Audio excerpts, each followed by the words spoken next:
Alright, so I want to talk about survivors. Now, there's a few things to keep in mind when you're actually trying to min-max your survivor squads as much as possibly. First off, I'm going to show you guys all my survivors. These are my survivor squads. Each one is a mythic lead paired with a personality matched squad. Each one of these members are getting boosted by the mythic lead. There is 4 stats here: Fortitude, Offense, Resistance, and Tech.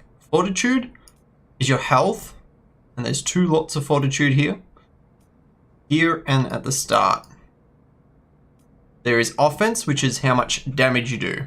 So health, damage. We've got Resistance. Resistance is your shields. And finally, Tech is how much damage your traps and abilities as well as your gadgets do. So these are all very important. There maybe is more importance to things like offense and tech, but all and in all, each one of these are very important. These are all going to be the things that increase your power level and your strength within the mission, as well as the commonly misunderstood weapon damage. Contrary to popular belief, weapon damage is not most importantly buffed by weapon level. Most importantly buffed by this offense stat. So a few tips when it comes to getting your squad together.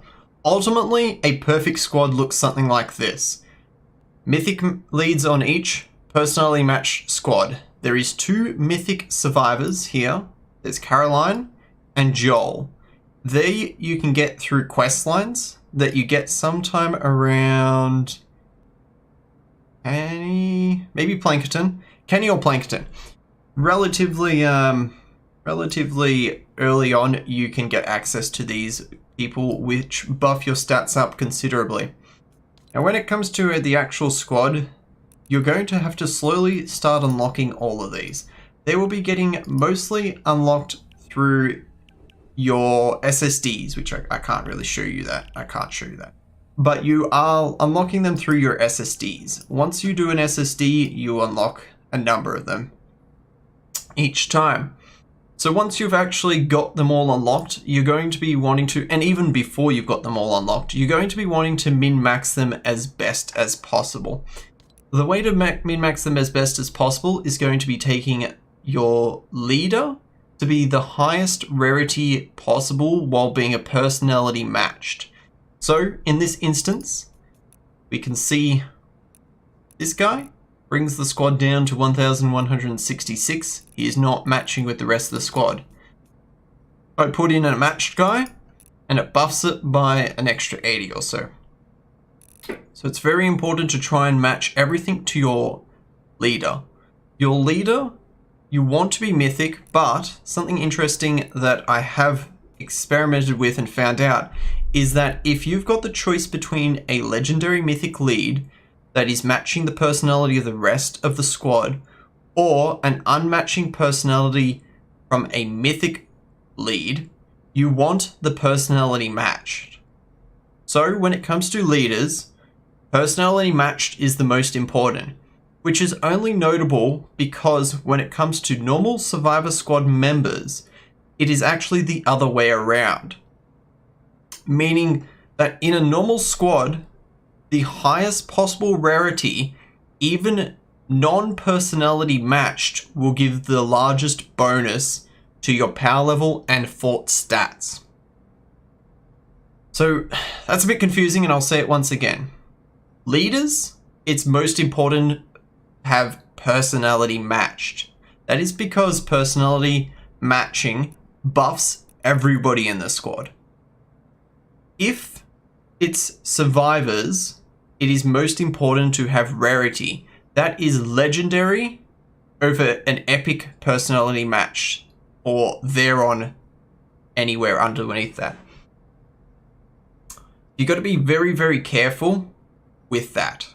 Legendary, personality, and then onwards from these little buffs here. And that's the main 3 things to keep in mind when it comes to the squad itself. When it comes to the leader, you want to be matching the personality more important.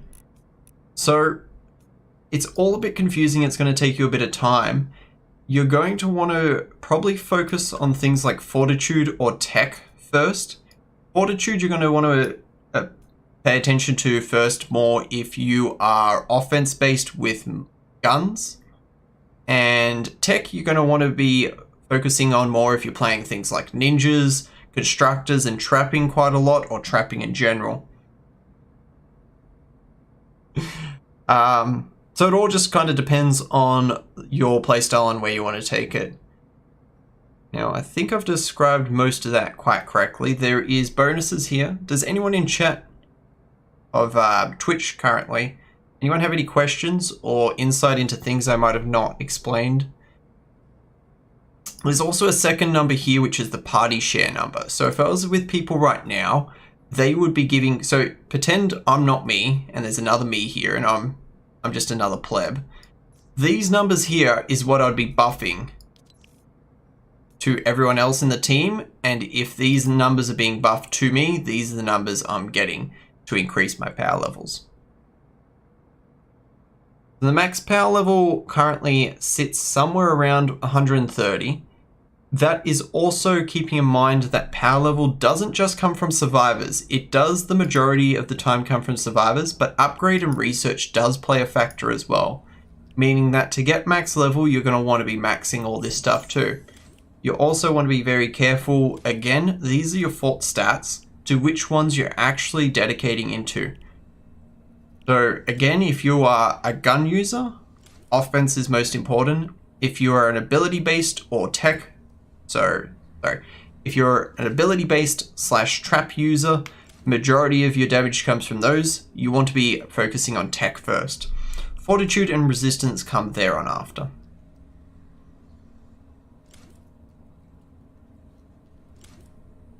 Yeah, I don't know if it's going to be a max of 131, honestly. We're going to have to wait and see. I will be there in a couple days, find out what max power level actually is. Oh, this is perfect. Here you can see the buff numbers that are coming over to me. So these are the party shared numbers, which are actually increased by these here as well. These things have party share as well. You can sort of see the bonus here. And these are what together is increasing me. Now there is caps in different zones. In Stonewood, you cap around somewhere like 20. Plankerton and Kenny, you also get capped. When you're in Twine, there is no cap. So when your teammates are more powerful, you do get a little bit more powerful as well. But the max power level cap is 140 in a squad. By yourself, it is 131. Oh, it's 131. That's the first time I've seen that, actually. That only happened today, right? So that would have only just happened today. Very weird. I don't know why they've done that, but the general idea is that your power level is most importantly coming from your survivor squads. Yeah, thanks, Sir Whoppers. That's an interesting one.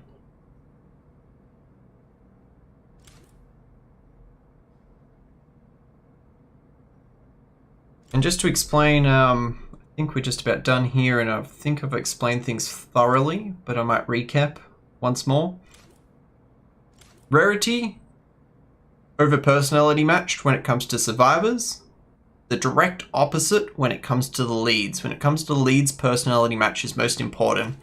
There is a little something to maybe keep in mind there, is if you're personality matching just for a few, you might be worth taking the higher rarity to plan forward sort of thing. So if you have a mythic that doesn't match anything's personality and you don't have many matches anyway, it might be better economically looking at the longer picture, the bigger picture, to perhaps be increasing the power level of your mythic survivor. So say you had a, say this guy, he matched some of this stuff, or you could pick this guy and he would match some of the stuff, but further down the line. I would probably look at always trying to max your highest rarity, always. That will set you up for the future better. You're almost always going to have to get rid of that lower rarity here anyway. So when it comes to that leader match being more important than personality, there's also leader match as well, which I should mention quickly. But when it comes to that personality match, it is maybe not as important as the numbers say it is, because you want to always end up with the highest rarity there. There is also leader match, which these third symbols here tell you what matches go here. So out of this slot, I can use either these two people to get the role match. So that's the symbol for leader. That's the symbol for personality, and that's the symbol for their role. You want to be role matching as well. So there is a lot behind Survivor Squads, and it does get confusing, but if you can, you always want to try and build towards the future and build with the highest rarity stuff possible, even if it doesn't necessarily personality match.